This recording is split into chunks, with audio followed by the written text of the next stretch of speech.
Günaydın arkadaşlar. Yüzümü yıkamadan kendime gelemiyorum. Hemen yüzümü yıkamalıyım. İlk olarak şöyle musluğu açalım. Su da fısır fısır akıyor. Kafama götüreyim. Buz gibi kendime geldim. Sesim açıldı, kendime geldim. Şöyle kapatalım, ziyan olmasın suyumuz. Evet. Odamın manzarasını göstereyim size.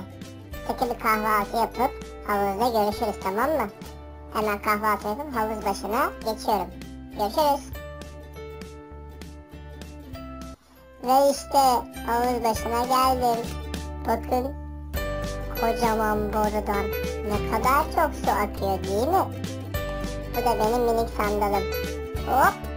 Nasıl atladım ama? Sandala doğru yüzüyorum. Macera dolu, su da çok güzelmiş. Sandalıma bindim. Etrafa baksanıza. Ne kadar da çok insan var.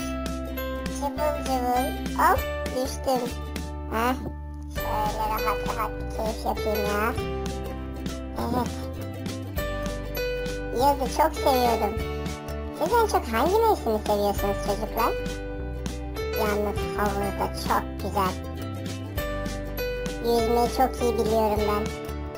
Siz yüzmeyi biliyor musunuz? Bakın. Çocuk ne güzel dalıyor değil mi? Siz denize dalabiliyor musunuz? Neyse, ben birazdan size tüm hünerlerimi göstereceğim. Evet. Şöyle bir etrafı göstereyim size. Biraz sonra o su akan yerin altına gideceğiz. Neredeyim ben? Hadi gelin bakalım. Saklanıyorum sizden. Yoksa suyun altında mıyım? Evet, şu an botumu görüyorsunuz sadece. Ben sizden saklandım. Birazdan görüşeceğiz. Korkmayın. İyi yüzme biliyorum ben, bana bir şey olmaz. Evet, işte buradayım çocuklar. Suyun altındayım. Havuza daldım. Baksanıza, diğer insanlar nasıl görünüyor? Bu arada su çok güzel. Evet, suyun altında nefesimizi tutmamız lazım değil mi? Biraz botumdan destek alayım, yoruldum. Suyun içindeyken nefes alamayız. Ağzımız kapalı durmamız lazım. Yoksa su ağzımıza dolar yoksa. Az daha su yutuyordum. Yoruldum. İşte böyle. Burası benim tatil yaptığım otelin havuzu.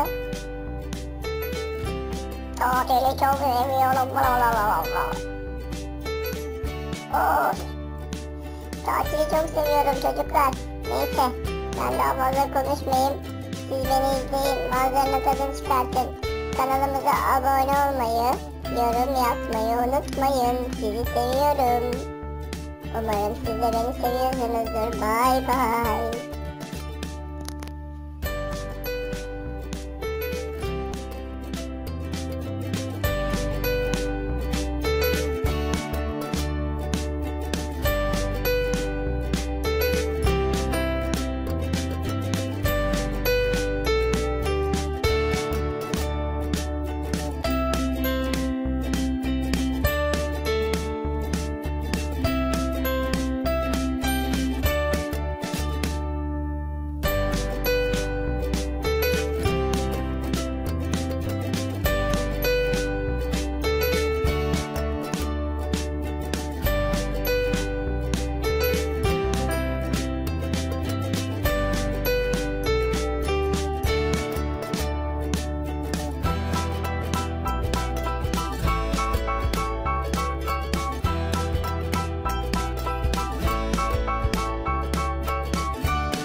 Washington.